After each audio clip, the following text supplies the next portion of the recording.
आपके पिताजी स्वर्गीय कृष्णानंद रॉय जी को हिंदू हृदय सम्राट क्यों कहा जाता था? इसके पीछे उनके अपने जीवन के जो लंबे संघर्ष रहे हैं। एक पूर्वांचल के ऐसे माफिया के खिलाफ अपनी बात को जनता के बीच में उनको जागरूक करते हुए पूरे सर्व समाज के साथ पूरे देश में रखा। पूर्वांचल की राजनीति में उनकी विरासत जिंदा है? ये विरासत तो जनता तय करेगी। पूर्वांचल की राजनीति में विरासत कभी भी इससे तय नहीं होंगे कि कौन किसका लड़का है। 2005 में एक ड्रास्टिकली चेंज आया आपके जीवन में। तो जब हम लोग पढ़ाई करने लगे, फिर जब ये खबर आई तो निश्चित रूप से एक शॉकिंग फेज था मेरे लिए।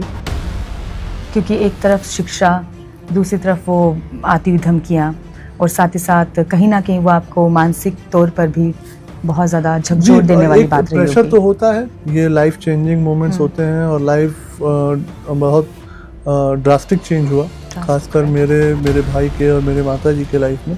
अगर आप राजनीति की बात करें तो गाजीपुर की राजनीति के बारे में आपको क्या लगता है कि ऐसी कौन सी बड़ी चुनौती है जिसका आपको सामना करना पड़ रहा है? पूज्य महाराज जी ने अपनी एक सभा में एक बात कही थी कि अगर जब हम बटेंगे तब हम कटेंगे। कि आप खुद राजनीति में सक्रिय भूमिका निभाने के लिए बिल्कुल तैयार हैं? मैं नहीं तय कर सकता हूँ, क्योंकि मेरी भूमिका मेरे राजनीति में केवल इतनी है कि पिताजी के जाने के बाद जब मेरी माताजी विधायक बनी, उसके बाद मैंने अपना एक लक्ष्य बनाया कि माताजी के सहयोग के लिए मुझे पीछे से उनके हर तरीके के सहयोग के लिए खड़ा होना है। आपने यहाँ पर मूल नाश एक शब्द का इस्तेमाल किया है। अगर उसकी जिम्मेदारी आप पर आती है तो आपका सबसे पहला स्टेप क्या होगा उस मूल नाश? देखिए, मूल नाश की भाव से मेरा मतलब ये था कि जो ये विचार है समाज को बांटने वाली, समाज को विकृत करने वाली, जो समाज में एक ये भावना बना के चलती है कि आप समाज को लूटिए, समाज को डराइए, समाज में हत्या कराइए और उससे धनार्जन करिए, इसका मूल नाश इसलिए जरूरी है। और ये जिम्मेवारी मुझे मेरी नियति ने दे रखी है। नमस्कार, स्वागत है आप सभी का हमारे इस खास पॉडकास्ट में। आज हम एक ऐसे परिवार से जुड़ने जा रहे हैं जिन्होंने सेवा, संघर्ष, बलिदान तीनों में अपनी मिसाल को कायम किया है। जी हाँ, इस वक्त हमारे साथ मौजूद हैं स्वर्गीय कृष्णानंद रॉय जी के पुत्र पीयूष रॉय जी।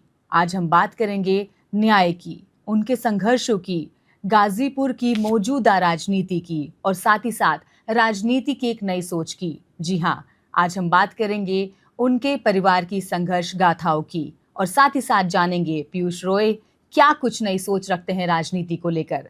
तो ज्यादा वक्त ना गवाते हुए शुरुआत करते अपने इस खास प्रोग्राम की और स्वागत करते हैं पीयूष रॉय जी का। बहुत बहुत स्वागत है आपका हमारे इस खास प्रोग्राम में। पीयूष रॉय जी, मैं ये जानना चाहूंगी और साथ ही साथ हमारी जो जनता है ये भी जानना चाहेगी कि आपके पिताजी स्वर्गीय कृष्णानंद रॉय जी को हिंदू हृदय सम्राट क्यों कहा जाता था?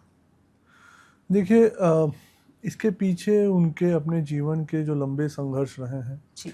और ख़ासकर जिस क्षेत्र में उन्होंने संघर्ष किया है अपने लोगों के लिए, और उस संघर्ष में उन्होंने एक पूर्वांचल के ऐसे माफिया के खिलाफ अपनी बात को जनता के बीच में उनको जागरूक करते हुए पूरे सर्व समाज के साथ पूरे देश में रखा कि ऐसे माफियाओं के खिलाफ जब तक बुलंदी से आवाज़ नहीं उठाई जाएगी तब तक ऐसे माफिया अपने कर्मों से जनता को प्रताड़ित करते आएंगे, चाहे वो प्रताड़ना हत्या के रूप में हो, चाहे रंगदारी के रूप में हो, चाहे लोगों को लूटने के रूप में हो।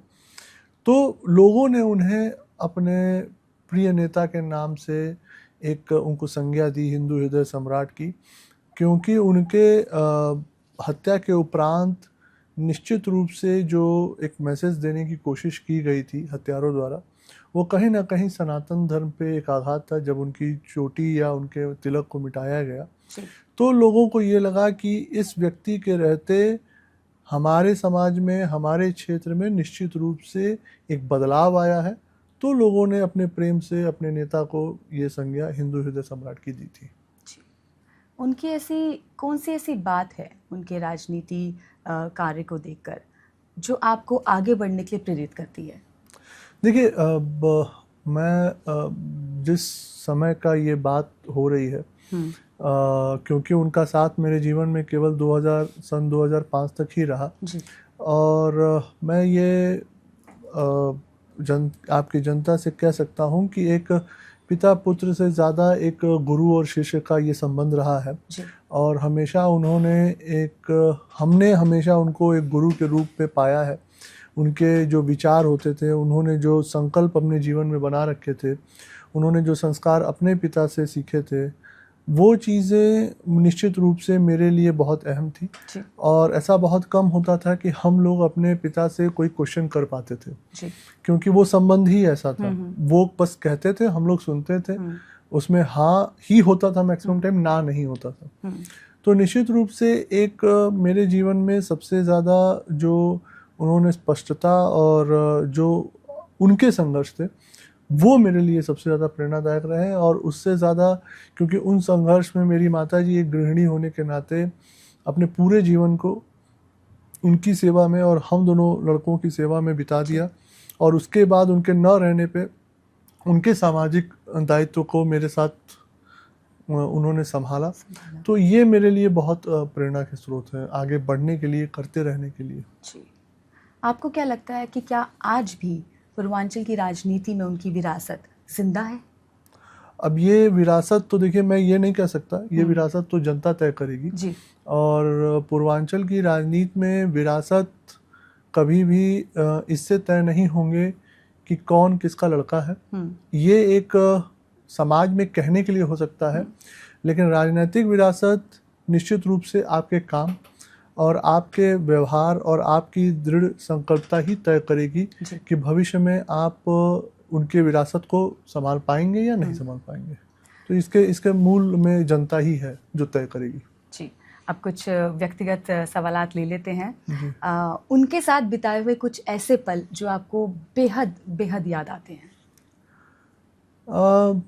एक तो स्पोर्ट्स पर्सन वो भी थे और स्पोर्ट्स पर्सन मैं भी हूँ। युवा काल में स्पोर्ट्स में बैडमिंटन और क्रिकेट तो हर घर में पूरे देश में खेला जाता है। जी। तो एक क्रिकेट को तो मैं छोड़ दूँ, तो उसके अलावा पहलवानी और बैडमिंटन उनका शौक़ रहा, मेरा भी शौक़ था। अर्ली स्टेज ऑफ लाइफ में पहलवानी ज़्यादा शौक़ था और लेटर स्टेज ऑफ लाइफ में मेरे बैडमिंटन रहा।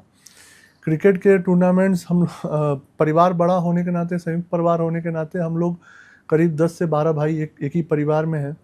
तो एक क्रिकेट टीम हमेशा हम लोगों के घर के अगल बगल मिला के हम लोगों को तैयार रहती थी। तो सोचिए वो एक दौर था, मैं ये बात बता रहा हूँ आपको 94-95 की, कि उस समय कोक की एक 5 रुपए की वो कैरेट आती थी। और वो बस उस कोक के उस एक कैरेट पे एक मैच होता था। जो जीता उसका पूरा प्लेयर वो एंजॉय करता था जीतने के बाद, और वही मैन ऑफ द मैच की ट्रॉफी कह लीजिए, चाहे वही आप मैन ऑफ द सीरीज की ट्रॉफी कर लीजिए। मैं कह सकती फिर तो आप बहुत बार मैन ऑफ द मैच और मैन ऑफ दिस ट्रॉफी आपको नहीं, बहुत ऐसा मिली नहीं होगी। है, ऐसा नहीं है। बाप होने के साथ देखिए, एक चीज़ मैंने उनसे एक और चीज़ सीखी है कि जब आप मुखिया होते हैं, चाहे परिवार के चाहे समाज के, तो आप अपने लोगों में अपना और पराया नहीं कर सकते। आपके लिए, मुखिया के लिए और नेता के लिए सब एक बराबर है। बिल्कुल। घर का आदमी बाद में आता है, समाज पहले आता है। तो ऐसा कभी नहीं हुआ कि मैं मैन ऑफ द मैच हमेशा रहा, लेकिन हाँ, मैं अपने आप को एक अच्छा स्पोर्ट्स पर्सन उस पूरे जो ग्रुप था उसमें मैं मानता हूँ कि मैं एक अच्छा स्पोर्ट्स पर्सन रहा। तो उनको पूरे लाइफ में ये था कि एक्सरसाइज और स्पोर्ट्स एक मतलब किसी न किसी के लाइफ में होना चाहिए, बहुत ज़रूरी है उसके लिए। तो ऐसे मतलब ऐसी छोटी छोटी कई यादें हैं।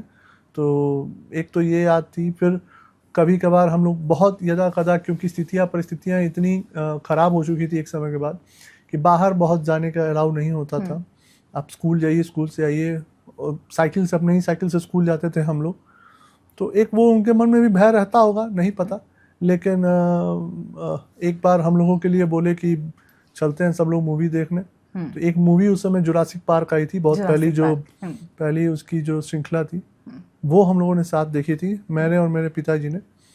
ये 2-3 यादें हैं जो रह गई उनके जाने के बाद।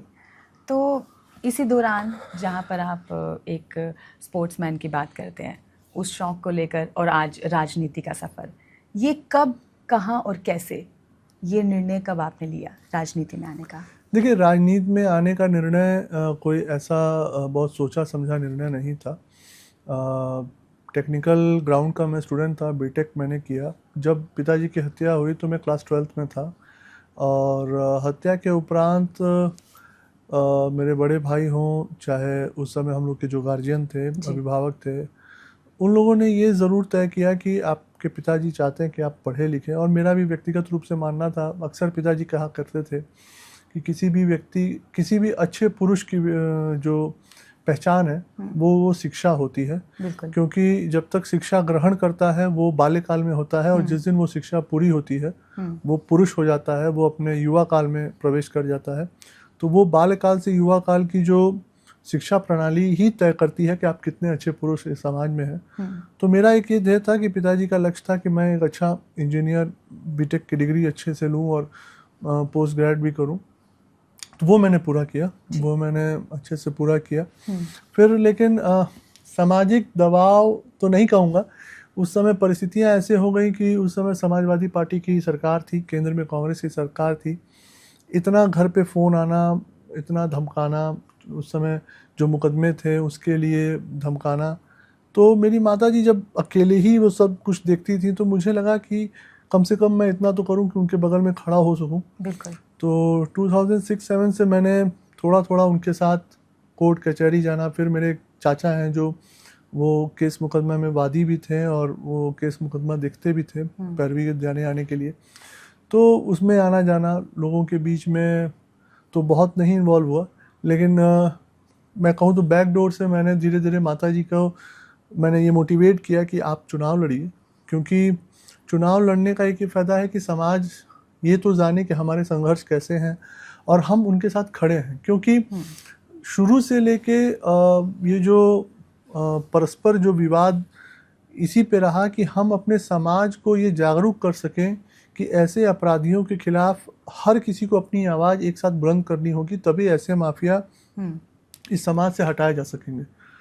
वो चीज़ में पिताजी कामयाब तो हुए, लेकिन फिर ऐसी घटना घटी।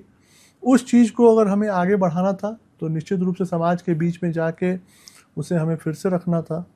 2012 का चुनाव माताजी नहीं लड़ी और उन्होंने तय किया कि नहीं, अभी हम लोगों पे ज़्यादा इस तरीके से दबाव है, सबकी शिक्षा है। मैं और मेरे भाई साहब पढ़ रहे थे तो, लेकिन केस मुकदमा हम लोग देखते रहे, गवाहियाँ उस समय चलती रहीं। फिर मैंने ये डिसाइड किया कि नहीं, माताजी 2017 का चुनाव लड़ेंगी।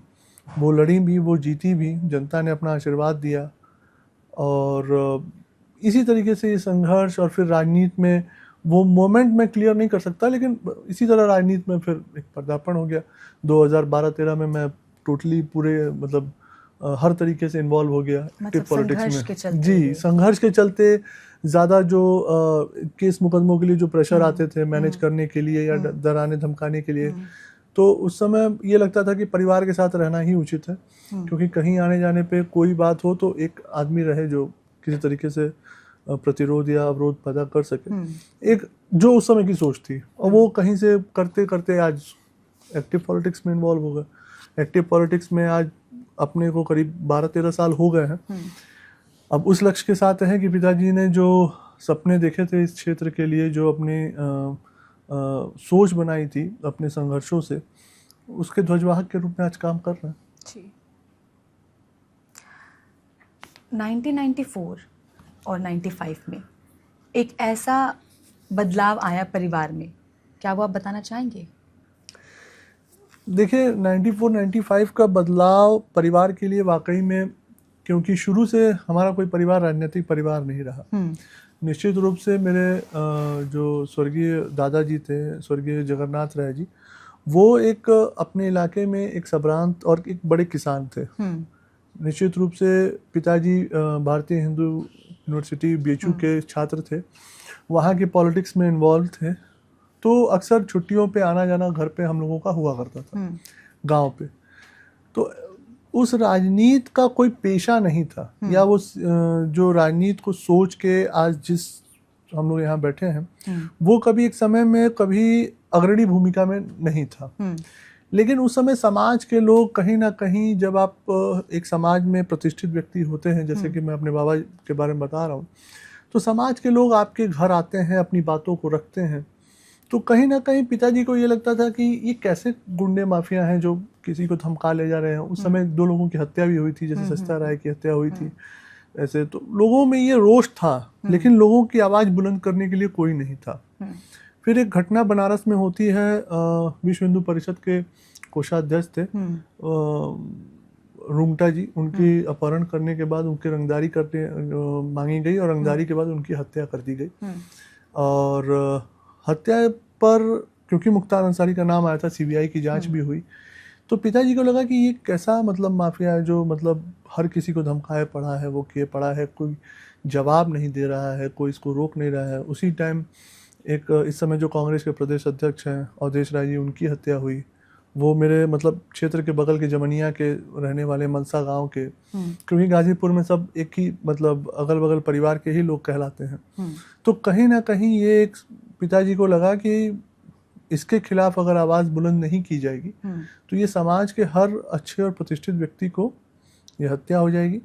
और उसके लिए उन्होंने सोचा कि मुझे प्रत्यक्ष रूप से आके, क्योंकि निश्चित रूप से जब हम अगर आज़ादी की बात करें अपने देश की, तो देश की आज़ादी 2 प्रारूप से देखी जाती है। दोनों प्रारूप में सबसे महत्वपूर्ण है जनता को जागरूक करना। बिल्कुल। और जनता को जागरूक करने के 2 तरीके हैं। एक हमारे राष्ट्रपिता गांधी जी का तरीका, बिल्कुल, जिसमें आप अपने आंदोलन से उनको जागरूक करके लोगों को सच्चाई बताते हैं और अपने जो समाज की कुकृतियां हैं उसके बारे में बताते हैं। और एक शहीद भगत सिंह का तरीका, जिसमें आप जनता को अपनी आवाज़ को बुलंद करके बताते हैं। तो ये दोनों तरीके हैं जागरूक करने के। अब पिताजी ने निश्चित रूप से सोचा तो जनता के माध्यम से ही था, लेकिन जिन लोगों के खिलाफ सोचा वो कहीं ना कहीं उनको अपना ये लगा कि साम्राज्य हम लोगों का गड़बड़ हो जाएगा, ये व्यक्ति जीत चुका है, आने वाले समय में ये हम लोगों को स्थापित नहीं होने देगा, इसलिए उन लोगों ने हत्या करा दी। तो कहीं ना कहीं वो इमोशनली भी कनेक्शन उनका रहा होगा जनता को लेकर। बिल्कुल, क्योंकि देखिए अब गांव आना जाना, हर छुट्टी जैसे होली और दिवाली हो गई, गर्मियों की छुट्टी हो जाती थी, तो गांव आना जाना होता था। जनता से कनेक्शन तो नहीं कहूँगा, लेकिन लोगों के बीच में उठना बैठना था ही। बीएचयू में थे तो बीएचयू में स्टूडेंट थे तो स्टूडेंट पॉलिटिक्स में इन्वॉल्व थे, तो वहाँ भी जाना आना होता था। फिर आज जो मौजूदा एलजी जम्मू कश्मीर है आदरणीय मनोज सिन्हा जी, तो उनसे एक अच्छे संबंध थे, तो उनके संबंधों से भी जो भी जानकारियाँ लगती थी, तो ये लगता था कि ऐसे माफिया के खिलाफ किसी न किसी को अपनी आवाज़ बुलंद करके लड़ना पड़ेगा। बिल्कुल। हमने अभी बात की संघर्षों की, पारिवारिक संघर्षों की। 2005 में एक ड्रास्टिकली चेंज आया आपके जीवन में, उसके बारे में क्या कहना चाहेंगे आप? देखिए, निश्चित रूप से 2005 में मैं उस समय क्लास 12th में, मतलब क्योंकि ये घटना 29 नवंबर की थी जी। उस समय बोर्ड्स के एग्ज़ाम होने थे मार्च में, तो उससे पहले प्री बोर्ड के एग्ज़ाम हुआ करते थे और मैं उस समय बाहर की स्टडीज़ में इन्वॉल्व था, बाहर पढ़ाई करता था, अपनी तैयारी टेक्निकल लैंग्वेज की, टेक्निकल स्टडीज़ की। तो बंसल क्लासेस करके कोटा में एक इंस्टीट्यूट था जहाँ मेरी तैयारी चलती थी और आईटी प्रिपरेशन। तो जैसे शिक्षा के लिए हम लोग हमेशा मतलब ये था कि हमारे फैमिली में कि सबको पढ़ना लिखना अच्छे से है, क्योंकि जो मेरे फादर के समय के लोग थे, कुछ लोग शिक्षा में उतने पूर्ण नहीं हो पाए जो करना चाहते थे। तो शिक्षा की कमी मेरे परिवार को ये समझ में आई कि शिक्षा बहुत ज़रूरी है। आज के समय में जो मेरे जितने भी भाई हैं सब लोग पोस्ट ग्रेड हैं, कोई वैसे नीचे नहीं है। तो ये जब समझ में आया तो पिताजी ने ऑलरेडी, जब वहाँ के सिचुएशंस ख़राब होने लगे, पॉलिटिकली इन्वॉल्वमेंट इतना हो गया कि धमकियाँ, गोली, मतलब कई बार प्रयास हुए पिताजी पे, तो पिताजी ने अपने से कहा कि अब आप लोग ये घर छोड़ के चलिए, क्योंकि अब यहाँ स्थितियाँ दूसरी हो गई हैं और आप लोग पढ़ाई करिए। तो जब हम लोग पढ़ाई करने लगे, फिर जब ये खबर आई तो निश्चित रूप से एक शॉकिंग फेज था मेरे लिए, क्योंकि मेरे लिए मेरे लाइफ में वही सब कुछ थे। क्योंकि मैंने बताया ना, पिता पुत्र का संबंध नहीं था, रोज़ सीखना होता था उनके जीवन से, उनके संघर्षों से, उनके जो संस्कार थे, उनके जो समाज के प्रति जो लगाव था, उसमें जो त्याग था, उन सब चीज़ों से मुझे रोज़ सीखने को कुछ ना कुछ रहता था। तो वो जाने के बाद फिर एक होता है कि किसी घर का छत गिर जाए तो पूरा घर खुला हो जाता है। तो वो चीज़ ऐसा महसूस होने लगा। लोगों में बदलाव आए, संबंधों में बहुत बदलाव आए, पर ये नियति का एक नियम होता है कि किसी एक मुखिया के जाने के बाद समाज में, लोगों में, संबंधों में बदलाव आते हैं, वो मैंने समय से सीखा। और सबसे अच्छी चीज़ जो ये हुई कि समय ने मुझे बहुत अच्छी चीज़ें बहुत अर्ली एज में सिखा दी। और परिपक्वता जो होती है कई लोगों को 27-28 साल 30 साल की एज में आती है, मैच्योरिटी जो जिसे हम कहते हैं। मैं मानता हूँ कि मुझे 17 साल की उम्र में आ गई लोगों को पहचानने की, लोगों को समझने की। तो यही बदलाव मेरे लिए बहुत बड़ी थी, क्योंकि एक तरफ शिक्षा, दूसरी तरफ वो आती हुई धमकियाँ, और साथ ही साथ कहीं ना कहीं वो आपको मानसिक तौर पर भी बहुत ज़्यादा झकझोर देने वाली बात रही होगी। प्रेशर तो होता है, क्योंकि कोई ये हर समय का ये एक्सपीरियंस तो होता नहीं है। ये लाइफ चेंजिंग मोमेंट्स होते हैं, और लाइफ बहुत ड्रास्टिक चेंज हुआ, खासकर मेरे भाई के और मेरे माताजी के लाइफ में। मेरी माताजी तो जो घर के अंदर केवल एक गृहिणी के नाते, एक हाउसवाइफ के नाते, उनको बस इससे मतलब होता था कि आज मेरे हस्बैंड को क्या खाना है, आज मेरे बच्चे क्या खाएंगे। वहाँ से उनको ये सोचना था कि मेरे समाज में जो लोगों की क्या समस्या है, कितनी समस्या है, कैसे मैं हटाऊंगी, कैसे दूर करूंगी। तो ये एक बहुत बदलाव हम तीनों लोगों के लाइफ में हुआ। हम तीनों का अपना अपना संघर्ष रहा। हम तीनों ने एक दूसरे को बस यही समझ के एक दूसरे का सहयोग में रहे कि इस समय को निकालना है, ये समय निकलेगा तो एक अच्छा समय ज़रूर आएगा। और कभी ये धीरे धीरे आज रियलाइज़ होता है कि समय कभी ख़राब नहीं होता। समय मतलब आपके साथ है, और बस आपको अपने धैर्यता से अपने संघर्षों को मानना पड़ेगा, और उसको लेके आपको आगे बढ़ते चलना है। तो यही चीज़ें हैं। और फिर कहते हैं ना कि आज के समय में आपका अच्छा और बुरा सब कुछ समय होता है। बिल्कुल। तो समय अच्छा है तो सब कुछ अच्छा है, समय बुरा है तो समय बुरा है। आपको क्या लगता है कि क्या आपके पिताजी को न्याय मिल पाया है पूरी तरीके से? देखिए, ये प्रश्न मेरे से ज़्यादा सर्व समाज के लिए है और सबके लिए है। मैं अपने पिताजी के संघर्षों के साथ, उनके त्याग और तपस्या से जो चीज़ें मैंने सीखी हैं, उनके अपने संस्कार जो उन्होंने मुझे दिया है, वो चीज़ लेके मैं समाज के बीच में हूँ।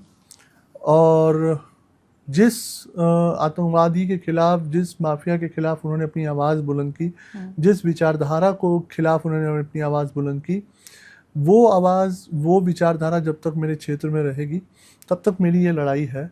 अब ये जनता के हाथ में है, पूर्वांचल के लोगों के हाथ में है कि वो इस लड़ाई में मेरी कहाँ तक मदद में है। क्योंकि किसी भी एक व्यक्ति से जब आप लड़ते हैं तो एक विचारधारा से लड़ाई होती है, और उस विचारधारा के लोग हमेशा से तत्पर हैं कि हमें बांट के उनको रूल करना है, बांट के हमें राज करना है। अब वो बांटे चाहे हमारे जाति पे, चाहे अगड़े पिछड़े पे, लेकिन ये हमारे समाज की नैतिक जिम्मेवारी है कि हम कैसे एकजुट होकर उनके खिलाफ अपने परस्पर लड़ाई को बढ़ा सकते हैं। अब मैं तो उनका ध्वजवाहक हूँ, अपने पिता का। वो ध्वज लेके चल पड़ा हूँ, चाहे अकेले चाहे किसी के साथ में। जिसको आना है वो आएंगे, जिसको नहीं आना है मैं अकेले चल रहा हूँ। अगर आप राजनीति की बात करें तो गाजीपुर की राजनीति के बारे में आपको क्या लगता है कि ऐसी कौन सी बड़ी चुनौती है जिसका आपको सामना करना पड़ रहा है? देखिए, अभी भी मैं मानता हूँ, और ये मानता हूँ कि पूज्य महाराज जी ने अपनी एक सभा में एक बात कही थी कि अगर जब हम बटेंगे तब तब हम कटेंगे। बिल्कुल। और ये चीज़ अभी भी समाज में है। हम जो जातियों में बट रहे हैं, हम जो अगड़े पिछड़े में हमें बांटा जा रहा है, हम लोगों के बीच में जो भ्रम फैलाया जा रहा है, निश्चित रूप से ये बड़ी चेतावनी है। और मेरा मानना है कि जब हम राष्ट्र के बारे में सोचेंगे तो हम जातियों में बंटना नहीं चाहेंगे, हम अगड़े पिछड़ों में बंटना नहीं चाहेंगे। और निश्चित रूप से जब ये राष्ट्र को आगे रख के काम करेंगे तब हम एक साथ होकर काम करेंगे, और तब हमारा कोई फ़ायदा नहीं उठा सकता। और निश्चित रूप से तब जाके हम एक मूलभूत सुविधाओं के साथ किसी जनपद के विकास में एक दूसरे के सहयोगी बन सकते हैं। तो यही मेरे लिए सबसे बड़ा लक्ष्य है अभी तो फिलहाल। जी, आपको क्या लगता है कि जो न्याय प्रणाली है, जो सिस्टम है, वो पहले से बेहतर हुआ है? देखिए, ये टोटली डिपेंड करता है कि कौन न्यायकर्ता कौन बैठा हुआ है। क्योंकि 2017 या मैं कहूँ 2014 से पूर्व में जिन सरकारों का सरकार में जो लोग रहे, उनके नीति और नीयत में हमेशा से एक अलगाववाद की भावना रही। लेकिन वो एक जो तुष्टीकरण से किसी भी समस्या को या किसी भी चीज़ों को जो तुष्टीकरण करके उनको देखने का मापदंड होता था, वो 2014 के बाद से आदरणीय प्रधानमंत्री मोदी जी के आने के बाद से वो बदला। उन्होंने एक नारा दिया, सबका साथ और सबका विकास, जिसमें तुष्टीकरण की बात ही खत्म हो गई। उन्होंने स्पष्ट किया कि मुझे संतुष्ट करना है सबको। और इसको बल मिला तब जब 2017 में पूज्य महाराज योगी आदित्यनाथ जी आते हैं। और निश्चित रूप से जब महाराज जी का मुख्यमंत्री के पद में उन्होंने पदभार जब ग्रहण किया, तो सबसे पहले उन्होंने ये माना कि किसी भी समाज में राम राज्य, जिसको हम मानते हैं कि एक सकुशल समाज, जिसमें संपन्नता हो, जिसमें हर मूलभूत सुविधाओं की जरूरत को पूर्ण किया जा सके, वैसा समाज तभी बन सकता है जब वो समाज भयमुक्त हो। और वो तभी हो पाएगा जब हम ऐसे अपराधियों के खिलाफ उनके जीरो टॉलरेंस की नीति हो, तभी हम एक ऐसे रामराज्य समाज की स्थापना कर सकते हैं। इसके लिए बहुत जरूरी है कि आपकी नीति और नीयत साफ हो। अब आप सोचिए कि आज 2017 से 2025 8 साल, या मैं कहूँ 8.5 साल पूरे हो गए, माफ करिएगा। तो 8.5 साल के इस कार्यकाल में इस प्रदेश के अंदर एक दंगा नहीं, एक किसी का मर्डर नहीं। आज माफियाओं के साथ जो भी जिस भी ब्लैक मनी से या जो भी गरीबों वंचितों को लूट के उन्होंने अपना साम्राज्य खड़ा किया, एक एक का हिसाब लिया गया। जिन माफियाओं का ये रहा कि वो समाज के कुकृतियों में अपने आप को शामिल करते हुए समाज को विखंडित कर रहे हैं, आज वो या तो जेल के अंदर हैं या तो समाप्त हो चुके हैं। तो जब हम एक समाज में इस तरीके के मजबूत नीयत के साथ उपस्थित होते हैं, तो लोग इस बात को समझते हैं, जनता इस बात को समझती है कि हमें क्या मिल रहा है। और जब इसके साथ आप मूलभूत सुविधाएं, चाहे सड़क हो, हॉस्पिटल हो, स्टेडियम हो, शिक्षा की बात हो, वो सुविधाएं आप मुहैया कराती हैं, तो जनता को ये लगता है कि हमें ऐसा ही समाज चाहिए जहां अपराध का डर ना हो और हर मूलभूत सुविधाओं के साथ हम अपने जीवन का यापन कर रहे हों। तो उसमें मुझे लगता है कि ये बदलाव सबसे ज़्यादा उत्तर प्रदेश के अंदर आया है। अगर हम संघर्ष के समय की बात करें, तो परिवार ने किस तरीके से एकजुट होकर उस मुसीबत की जो वक्त था उसको किस तरीके से सामना किया? देखिए, है क्या कि परिवार संयुक्त होने के साथ साथ जो हमारे चाचा हैं, हमारे गांव वाले पिताजी थे जो गांव पे खेती और समझते थे, क्योंकि हत्या होने के उपरांत सब एक नॉर्मल लाइफ जीते थे। कोई ऑफिस जा रहा है, कोई खेती कर रहा है, कोई अपने बिजनेस में लगा है। सबकी लाइफ इतनी ड्रास्टिक चेंज हो गई क्योंकि सबको ये टेलीफोनिक माध्यम से लोगों को भेज के ये डराने जाने लगा कि कहीं पे किसी की भी हत्या कर दी जाएगी। हम लोगों को डराने का असर इसलिए नहीं था क्योंकि हम लोगों ने अपना सब कुछ खो रखा था। हमें या हमारी माता जी को ये लगता था कि इससे ज्यादा क्या जाएगा, अब क्या जाएगा जो नहीं हम लोगों ने खोया। तो हम लोग अपने कटिबद्ध थे कि हमें तो इस अपराधी को सजा दिलानी है, राजनीतिक रूप से भी इसको चुनौती देनी है और हमको न्यायालय के माध्यम से न्यायिक रूप से भी इसको चुनौती देनी है। परिवार ने हमेशा इस तरीके से साथ रखा कि परिवार ने कभी ये नहीं कहा कि क्यों नहीं हम समझौता कर लेते हैं। परिवार हमेशा खड़ा रहा। बीच में कुछ लोग जरूर रास्ता भटके, लेकिन ठीक है, वो अपने रास्ते पे है। लेकिन जो मूल मेरा परिवार है वो हमेशा एक साथ खड़े होके, हमेशा से एक संगठित होके इन माफियाओं के खिलाफ हमेशा साथ रह के खड़ा रहा।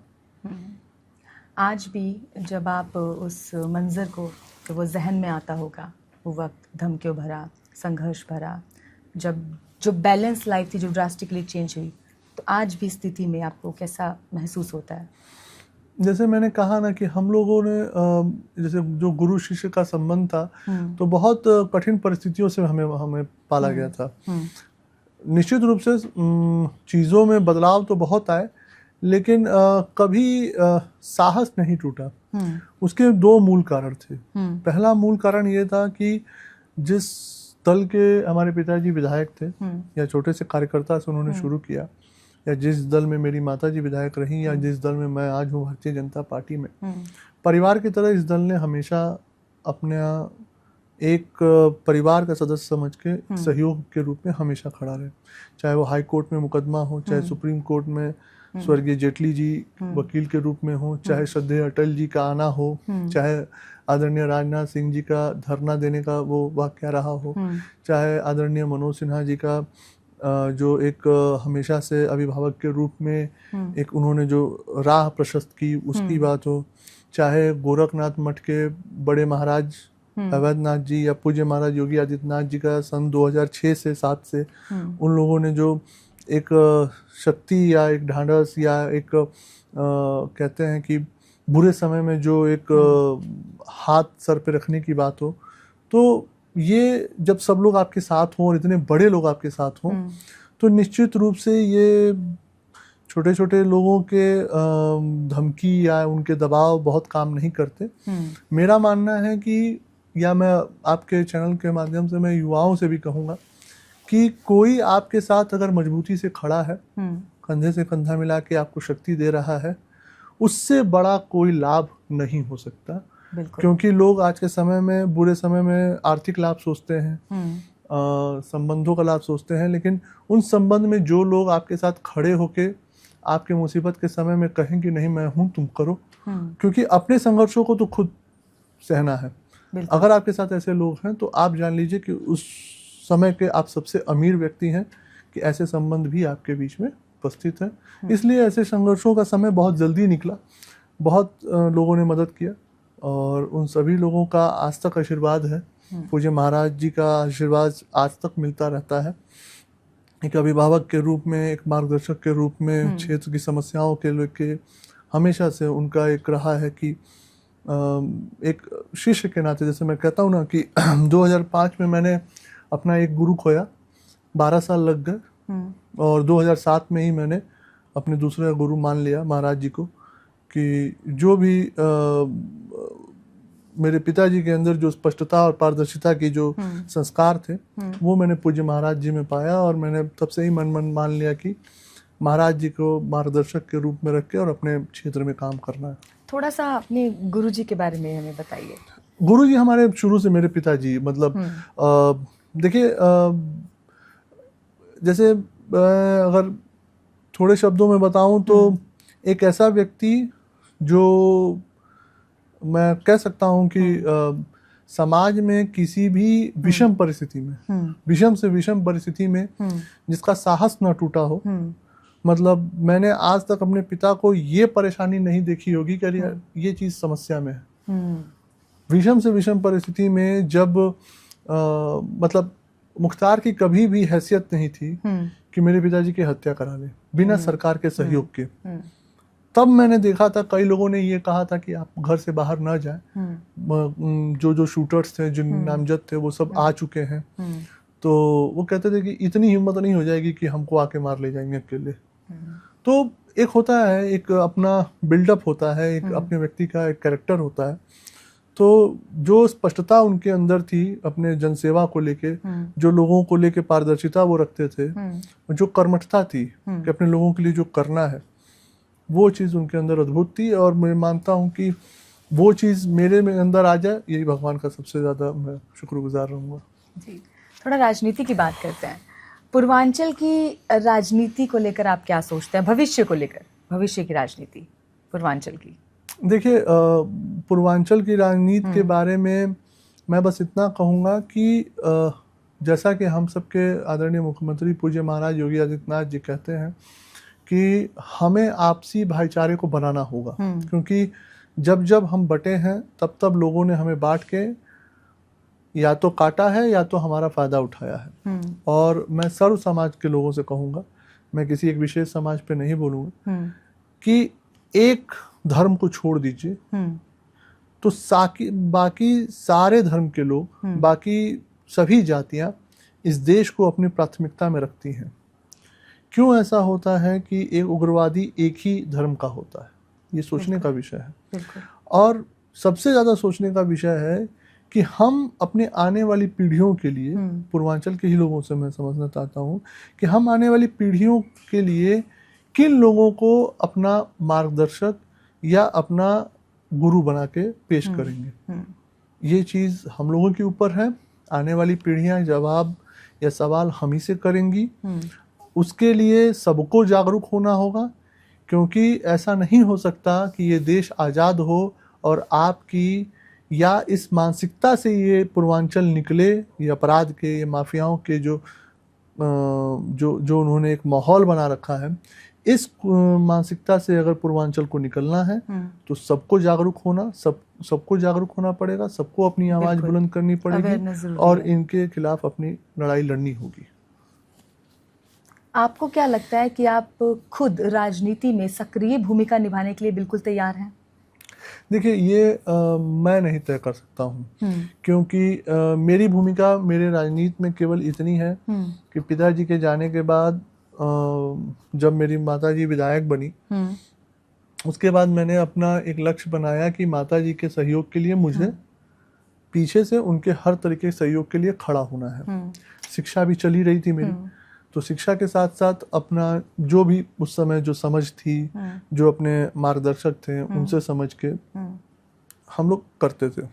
लेकिन बीच में शिक्षा और संघर्ष तो सब बराबर चलता फिर उसके बाद बीच में ये हुआ कि शिक्षा की प्राथमिकता रही, संघर्ष इतना ज़्यादा हो गया सामाजिक रूप से भी, प्लस इन लोगों का जो न्यायिक प्रक्रिया चल रही थी, तो माताजी ने यह निर्णय लिया कि बच्चों की शिक्षा न खराब हो। उसके लिए उन्होंने 2012 का चुनाव नहीं लड़ा विधानसभा का, और जबकि एक तरीके से पार्टी चाहती थी कि माताजी लड़े, लेकिन उन्होंने कहा कि नहीं, इस बार आप लोग किसी और को प्रत्याशी बनाएं। लेकिन फिर मुझे ये समझ में आया कि अगर हम केवल अपने संघर्षों को देखेंगे और अपनी समस्या तक रह जाएंगे, तो निश्चित रूप से मेरे पिता के जो उन्होंने एक अपने समाज के लिए जो जागरूकता का अभियान चलाया था, एक आइडियोलॉजी जो सेट की थी आइडियोलॉजी उन्होंने, उससे उसको हम लोग कहीं ना कहीं एक धोखा देंगे और समाज में ये धोखा हो जाएगा कि उनका परिवार ऐसे कैसे पीछे हट सकता है हम लोगों को छोड़ के। फिर मुझे ये लगा कि ये उचित नहीं है, खासकर जब हम ऐसे व्यक्ति के पुत्र हों या पत्नी हो। मैंने माताजी से कहा, अपने बड़े भाई से कहा, तो फिर हम लोगों ने ये निर्णय लिया कि नहीं, फिर हम लोग अगर पार्टी कहेगी तो 2017 में हम लोग लड़ेंगे। फिर हम लोगों ने तैयारी शुरू की उस समय, मतलब तैयारी, क्योंकि हमारे यहाँ हमेशा लड़ाई इतने कांटे की होती है कि घर घर लोगों को जाके अपने किए हुए कामों के, अपने किए हुए वादों के, अपने निभाए हुए वादों को याद दिला के अपने चीज़ों को बताना होता है। जनता ने आशीर्वाद दिया, विधायक हुई, सक्रिय राजनीति मेरी वहीं से शुरू हुई। सक्रिय राजनीति में एक चीज़ मैंने सीखा कि मैं जिस दल का कार्यकर्ता हूँ, या मेरे पिताजी रहे हैं या मेरी माताजी रही हैं, यह दल आपसे ये ज़रूर अपेक्षा करता है कि आप अपना कार्य करें।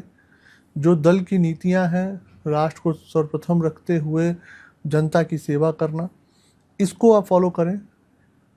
अब आपकी ये नीति होती है कि जब आप इस सेवा धर्म के सेवा भाव से उपस्थित हैं जनता के बीच में, तो ये अब आप बड़े लोगों पे छोड़ दीजिए कि आपके किए हुए कार्यों का मूल्यांकन उनके ऊपर, क्योंकि हमारे गीता में भी कहा गया है कि आप अपने कर्मों को कर सकते हैं, आप उसके नतीजों को कंट्रोल नहीं कर सकते।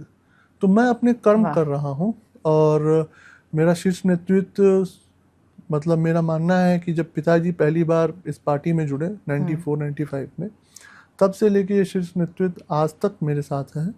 वो मेरे कामों को देखेगा, मेरे दिए हुए समय को देखेगा, जनता के प्रति मेरे अपने त्याग को देखेगा, उसका मूल्यांकन करेगा, और अगर सही होगा तो देगा, नहीं सही होगा तो फिर 5 साल अपनी सेवा के लिए उपस्थित रहूँगा। आपको क्या लगता है कि जनता किस ओर झुकेगी, विकास बनाम जाति समीकरण?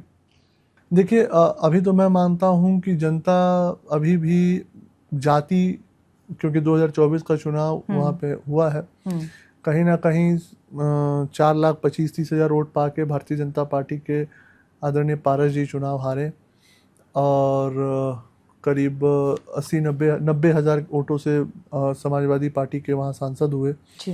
तो कहीं ना कहीं जनता ने जो फैसला सुनाया उसका स्वागत उसका आभार।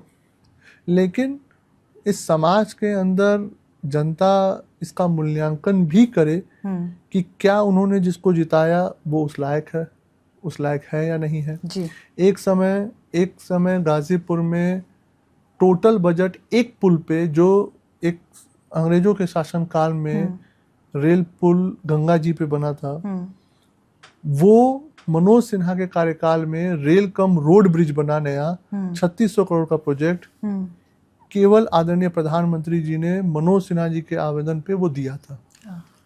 एक 3600 करोड़ का एक काम, और 10 साल से वो नहीं है, सांसद के रूप में नहीं है। अब मान लीजिए एलजी है तो वैसे ही गाजीपुर में वो नहीं है, कोई भारतीय जनता पार्टी का सांसद नहीं है। इस 10 साल में 100 करोड़ का भी काम मौजूदा सांसद ने नहीं कराया है, जबकि उनकी अपनी निधि है, अपने उनके तंत्र हो सकते हैं, क्योंकि केंद्र की सरकार चाहे वो कोई भी सांसद हो, उसकी योजनाओं के लिए वो हमेशा तैयार है। आपको ऐसा मतलब क्यों लगता है, मतलब अगर लगता भी है तो क्या कुछ कारण हो सकते हैं कि क्यों नहीं कराया? ये नियत है। अगर मुझे जनता चुन के भेजती है, बिल्कुल ठीक है, मुझे सरकार ने अगर कोई निधि दे रखी है या मुझे इतनी बुद्धि दे रखी है कि मैं सरकार से विनम्रता से, आग्रह से कोई योजना ला सकूं, तो मैं क्यों नहीं प्रयास करूंगा।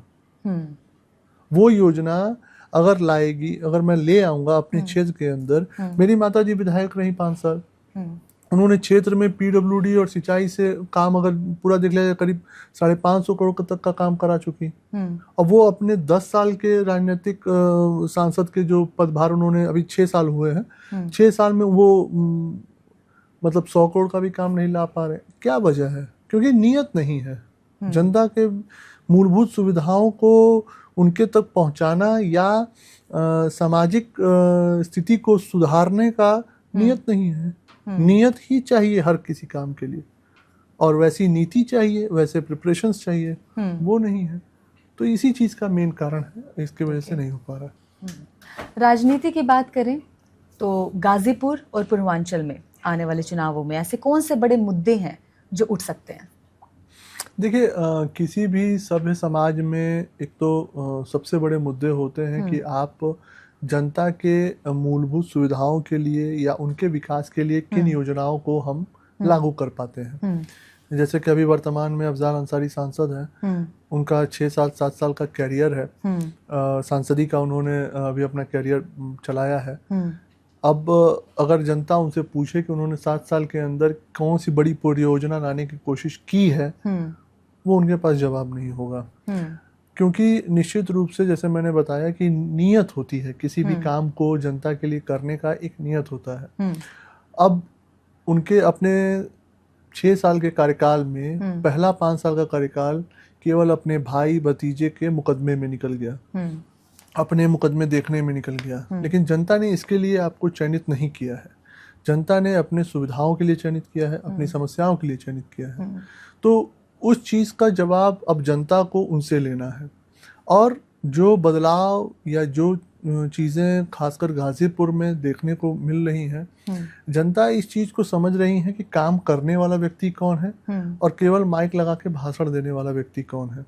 क्योंकि जनता इस चीज़ को जानती है कि जब मनोज सिन्हा सांसद थे तो उन्होंने इस जनपद के विकास के लिए क्या क्या किया, और जब अफजाल अंसारी सांसद है तो उन्होंने जनता की समस्याओं और उनके विकास के लिए क्या क्या कर रहे हैं। तो ये चीज़ें जनता देख रही है, जनता इस चीज़ को समझ रही है, और निश्चित रूप से मुझे लगता है कि जनता इस चीज़ को समझ के एक नया रास्ता निकालने का प्रयास जरूर करेगी।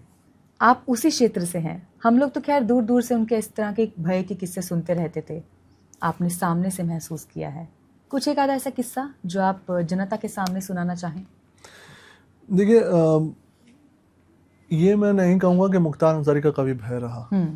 व्यक्तिगत अगर भय होता तो कब के इस राजनीति के उसमें न मेरे पिताजी आते, क्योंकि उसके इस माफिया या इस जो अपराध का जो वो मसीहा बना हुआ था, उसके खिलाफ आवाज बुलंद करनी थी और समाज को जागरूक करना था, तो निश्चित रूप से भय का तो सवाल ही नहीं पैदा होता था। और अक्सर आपने सुना होगा, बीच में कुछ मीडिया के बाइट्स भी उस समय के चल रहे थे।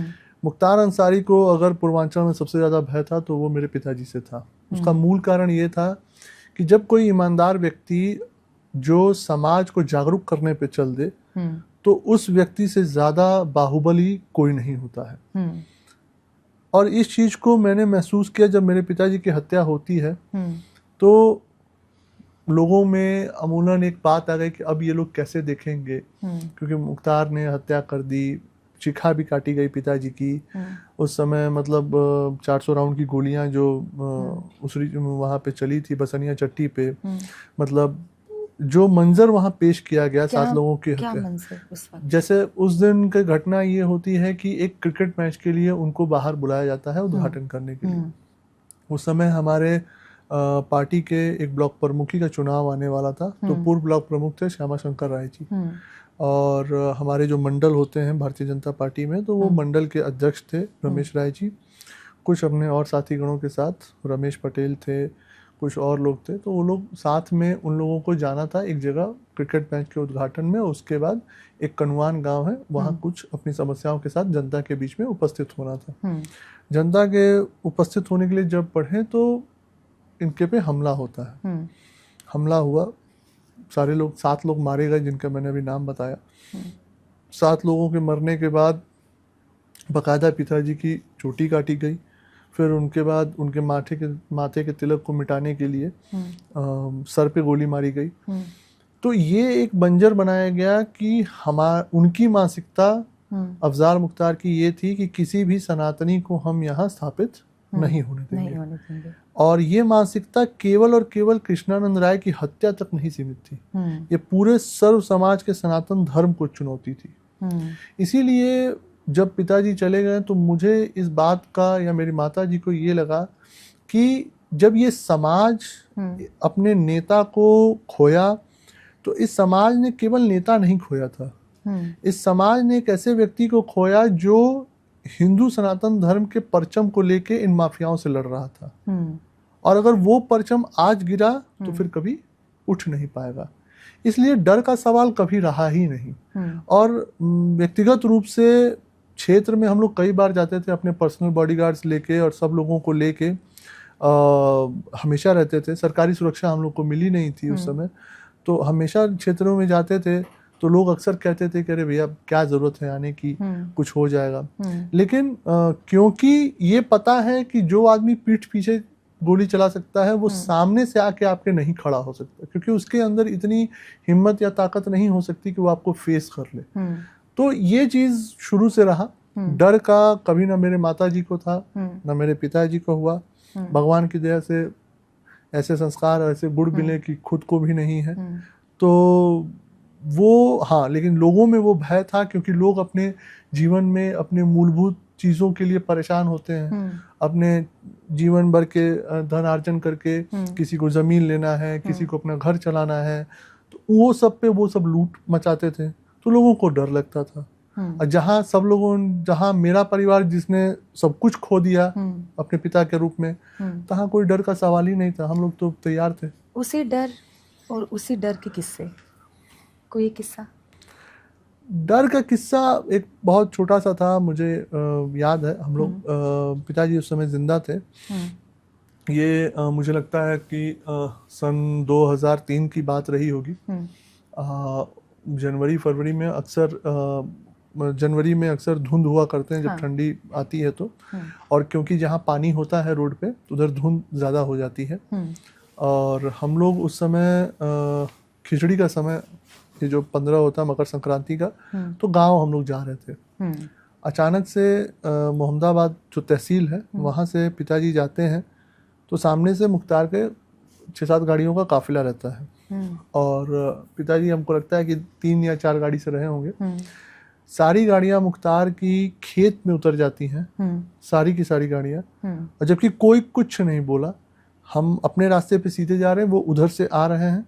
सारी गाड़ियां मुख्तार की खेत में उतर जाती हैं, और मुख्तार खुद खेत में उतर के जाके एक छोटे से गुमटी में बैठ जाते हैं। अच्छा। डर का ये माहौल था, क्योंकि उस व्यक्ति को ये था कि मैं अगर सामने पड़ जाऊंगा तो उसकी हत्या हो जाएगी। तो ऐसा नहीं था। पिताजी को, क्योंकि अपने नियत में साफ थे, उनका ये नियत साफ था कि जनता के किसी भी ज़रूरत में उपस्थिति के साथ इन माफियाओं का मुझे विरोध करना है। इन माफियाओं को मुझे जनता को परेशान करने का कोई हक नहीं देना है। तो जब आप अपने नियत में साफ रहेंगे, आप अपनी ईमानदारी से अपने काम को रखेंगे, तो मैंने बताया ना कि आपसे बड़ा बाहुबली कोई नहीं होगा। बिल्कुल। तो एक ईमानदारी के साथ जो नियत उनकी साफ थी, स्वच्छ थी, जो सेवा का भाव उनके अंदर था, ये एक सबसे मुख्य भूमिका था उनके अपने। और इन्हीं सब चीजों ने आपको जी उसी रास्ते के लिए आपको मोटिवेट ये सब किया। चीजें से सबसे ज्यादा ये चीज की, जब समाज आपके साथ परस्पर संघर्ष कर रहा है, क्योंकि जब संघर्ष, पिताजी की हत्या हुई तो केवल मेरा ही संघर्ष नहीं था, समाज ने भी बहुत बड़ा खोया था। समाज को चिंता थी कि अब हमारे लिए कौन है, बात ही कौन सुनेगा। तो जब आप समाज आपको ये माने कि आप उस लायक हैं, तो निश्चित रूप से आप उस संघर्ष से, अपने संघर्ष को छोटा समझेंगे समाज के संघर्ष से। बिल्कुल। तो इसलिए ये ज्यादा मोटिवेट करने वाली बात थी कि समाज ये मानता है कि नहीं, निश्चित रूप से उन सबों के खिलाफ अगर कोई आवाज बुलंद कर सकता है, लड़ सकता है, तो या माता जी हैं या तो मैं हूँ। तो इस चीज को समाज ने उस समय भी स्वीकारा, और भगवान की दया से जो संस्कार हैं, जो अपने पिता से, अपने माता से मैंने सीखा है, आज भी समाज ये मानता है, तो आज चल रहे हैं। जी। राजनीति को लेकर आप क्या कुछ नई सोच रखते हैं? देखिए, सबसे बड़ी बात ये है कि जैसे मैंने पूर्व में भी बताया कि समाज को एकत्रित होना होगा। इन माफियाओं के खिलाफ केवल सरकार के भरोसे या पूज्य महाराज जी के भरोसे, क्योंकि आज महाराज जी के चलते ये माफियाओं का इस प्रदेश के अंदर खात्मा हो चुका है, लेकिन भविष्य में ऐसे माफिया फिर ना उत्पन्न हो, उसकी जिम्मेवारी भी हम सबके हाथ में है जी। और कहीं ना कहीं हम जब एक समाज के निर्माण की भूमिका में हम सब उपस्थित हैं या हम सब लगे हैं, तो अपनी अपनी जिम्मेवारियां सबको उठानी होगी। तो समाज को एक तरीके से एकत्रित होना होगा, और उस एकत्रीकरण में मैं मानता हूं कि एक भूमिका मेरी इतनी जरूर हो कि मैं समाज को ये समझा सकूं कि कहीं ना कहीं ऐसे अपराधियों का और ऐसे अपराधियों को संसद या विधानसभा में पहुंचाने का जब तक हम कार्य करेंगे तब तक हम नुकसान झेलते रहेंगे। जैसा महाराज जी कहते हैं कि जब जब हम बटेंगे तब तब हम कटेंगे।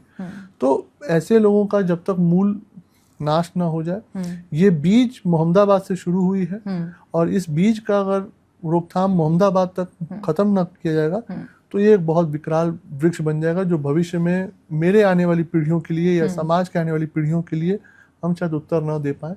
तो उस चीज को मुझे संग्रहित करके रक्षा करते हुए समाज की आगे बढ़ना है। आपने यहाँ पर मूल नाश एक शब्द का इस्तेमाल किया है। अगर उसकी जिम्मेदारी आप पर आती है, अगर इस मूल नाश की जिम्मेदारी आपके ऊपर आती है, तो आपका सबसे पहला स्टेप क्या होगा उस मूल नाश को लेकर? देखिए, मूल नाश की भाव से मेरा मतलब ये था कि जो ये विचार है समाज को बांटने वाली, समाज को विकृत करने वाली, जो समाज में एक ये भावना बना के चलती है कि आप समाज को लूटिए, समाज को डराइए, समाज में हत्या कराइए और उससे धनार्जन करिए, इसका मूल नाश इसलिए जरूरी है। और ये जिम्मेवारी मुझे मेरी नियति ने दे रखी है, बिल्कुल किसी के देने से नहीं है, मेरी नियति ने मुझे 2005 के बाद दे रखी है।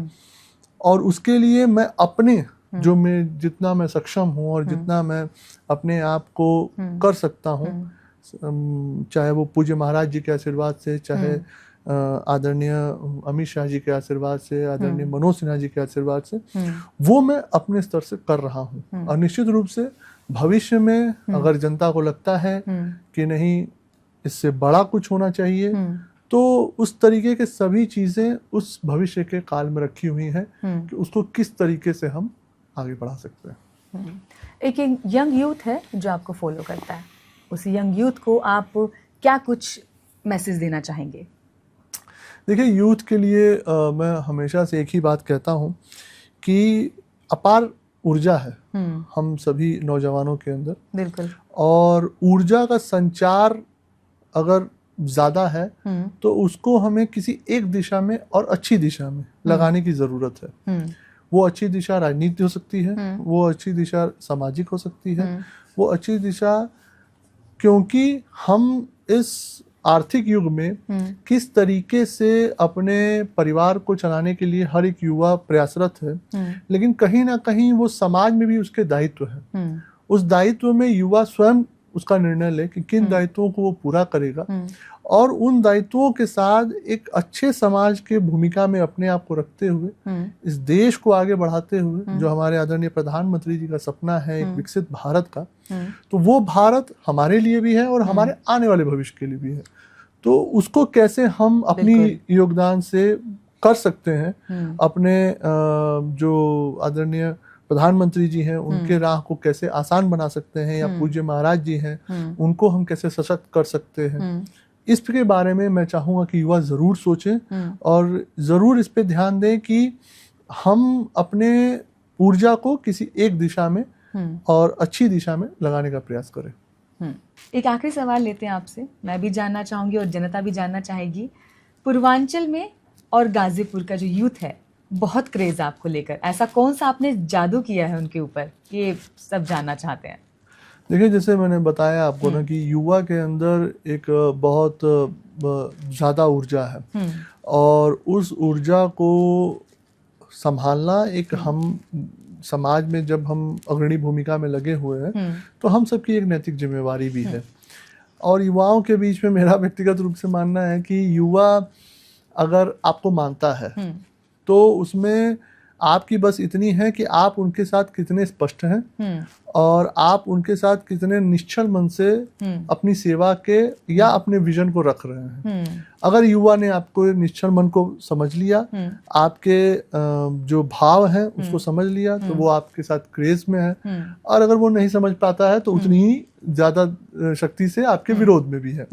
कहीं ना कहीं लगता है कि जो मैं मानता हूँ कि जो मेरे पिता ने मुझे सिखाया कि अपने लोगों के बीच में जो स्पष्टता होनी चाहिए, संवाद की, ट्रांसपेरेंसी जो हम कहते हैं, स्पष्टता होनी चाहिए, संवाद की, संबंध की, अपने व्यक्तित्व की, या जो पारदर्शिता होनी चाहिए अपने कामों की, वो चीज़ युवा हमेशा पसंद करता है।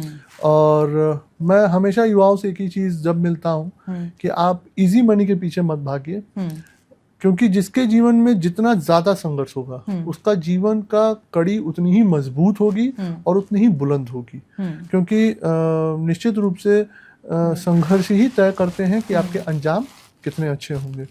तो युवा इस चीज को मानते भी हैं, और बस भगवान की दया है, अपने पिता के और माता जी के संस्कार हैं, व्यवहार हैं, युवा इसीलिए ज्यादा से ज्यादा कनेक्ट रहते हैं। एक और आखिरी सवाल, पूर्वांचल और गाजीपुर की जनता के लिए एक संदेश जो आप देना चाहें। मैं बस वही कहूँगा अपने सभी पूर्वांचल वासियों को और खासकर गाजीपुर मोहम्मदाबाद के लोगों को कि हमारे आपके संघर्ष इन माफियाओं के खिलाफ आज दशकों के हैं।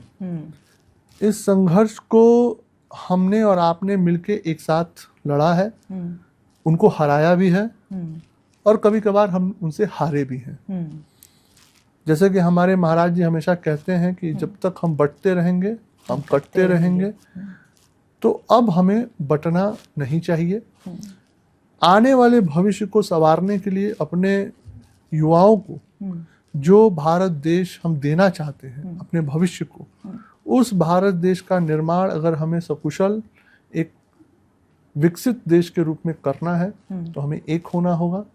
हम सबको इन माफियाओं के खिलाफ जो हमारे पूज्य महाराज जी ने जो नीति चलाई, जीरो टॉलरेंस की, उसके समर्थन के साथ निश्चित रूप से अपने भविष्य को संवारने के लिए एक होके एक विकसित राष्ट्र के सपने के साथ हम सबको आगे बढ़ना होगा। और उसके लिए केवल एक पीयूष राय से, एक पूज्य महाराज योगी आदित्यनाथ से, एक नरेंद्र मोदी जी से नहीं होगा। हम सबको संकल्पित होके अपने प्रधानमंत्री के पीछे पीछे उनका हाथ पकड़ के इस समाज के लिए और इस देश के लिए हम सबको संकल्पबद्ध होना होगा। तो ये थे हमारे साथ कर्मठ और जुझारू पीयूष रॉय जी, जिनको हमारी ढेर सारी शुभकामनाएं। बहुत बहुत धन्यवाद। बहुत बहुत धन्यवाद।